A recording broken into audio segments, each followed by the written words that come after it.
প্লেটের ওপর সুজি ঢালছি দেখে আজ নিশ্চয়ই তোমরা ভাবছো আজ আবার কি বানাবে রে বাবা। আজ বানাবো একটা মাছ ভাজার রেসিপি। এটা সেই সুরমাই মাছ যেটা আমি বাজার থেকে নিয়ে এসেছিলাম। আমি ভিডিওতে আগে দেখিয়েছি। মাছটাকে আমি আদা রসুন কাঁচা লঙ্কা বাটা দিয়ে আর তার সাথে লেবুর রস, মালবানি মশলা, নুন, হলুদ, লঙ্কা গুঁড়ো, কাশ্মীরি চিলি এইসব দিয়ে একটু মেখে রেখে দিয়েছিলাম 3-4 ঘন্টা। তারপরে মাছটাকে ভালো করে সুজি দিয়ে কোট করে নিলাম। এখানে মহারাষ্ট্রতে মাছ ভাজা হলেই মাছগুলো ভাজা করার সময় এইভাবে সুজি দিয়ে রাবা মানে সুজি দিয়ে কোট করে তারপরেই ফ্রাই করা হয়। এতে মশলাটা গায়ের মধ্যে খুব ভালোভাবে লেগেও থাকে আর সুজির একটা ক্রিস্পিনেসে মাছটা খেতে খুব ভালোও লাগে। তাই আমিও সেই প্রসেসেই করে নিয়েছি। নিয়ে হালকা একটু ঝেড়ে নিয়ে হালকা গরম তেলের ওপরে মাছটা ছেড়ে দিলাম। আমি এই সেম প্রসেসে কিছু পমফ্রেট মাছও ম্যারিনেট করে রেখেছিলাম, যেটাকে আমি এইভাবে সুজি দিয়ে কোট করে নিয়ে তারপরে এটাকেও আমি ভেজে নেব।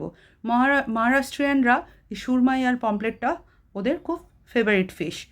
আর ওরা ফ্রাই করলে এইভাবেই মাছগুলোকে সুজি দিয়ে কোট করে নিয়ে রাবা দিয়ে কোট করে নিয়ে তারপরে ওরা ফ্রাই করে। আর এই যে মাছটা এক পিঠ কি সুন্দর, দেখো মশলাটা গা থেকে ছেড়ে যায়নি, সুন্দরভাবে গায়ের মধ্যে লেগে রয়েছে। হয়ে গেছে এক পিঠ, আরেক পিঠ উল্টে দিলাম। এইভাবেই আমি মাছটা ফ্রাই করে নামিয়ে নিলাম। সেম তাওয়াতে সেম তেলে আর একটু তেল দিয়ে আমি পমফ্রেটগুলো ফ্রাই করে নিলাম। এদের এই দুটো মাছই ভীষণ পছন্দের মাছ আর এরা এভাবেই এটা খায়, যার জন্য এটা খেতে খুব ভালো হয়। সবসময় কিছু ভালো না লাগলে মাছ খেতে এমনি ভালো না লাগলে এইভাবে ফ্রাই করে নিয়েও খেয়ে দেখো, খুব ভালো লাগবে।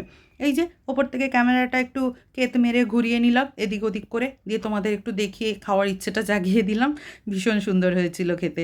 কারো কারো খেতে ইচ্ছে করলে অবশ্যই আমার কাছে চলে এসো, বা তোমরা এইভাবে বাড়িতেও বানিয়ে নিতে পারো। সাথে আমি একটু শসা পেঁয়াজ লেবু দিয়ে কেটে রেখে স্যালাড কেটে নিয়ে এটাকে আমরা খাবো।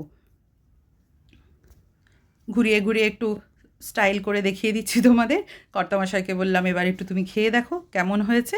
খেয়ে দেখে বললো বাবা দারুণ হয়েছে। চলো সাথে থেকো।